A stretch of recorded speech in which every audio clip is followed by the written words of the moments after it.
एकदम झटपट बनणारे कुरकुरीत असे भाताचे वडे।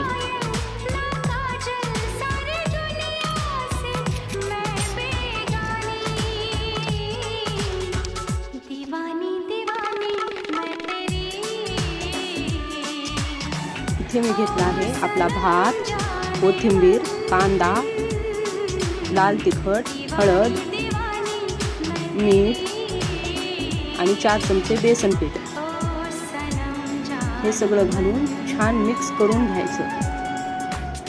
त्यानंतर हातावर एक गोळा घेऊन त्याचा छान असा वडा तयार करून घ्यायचा।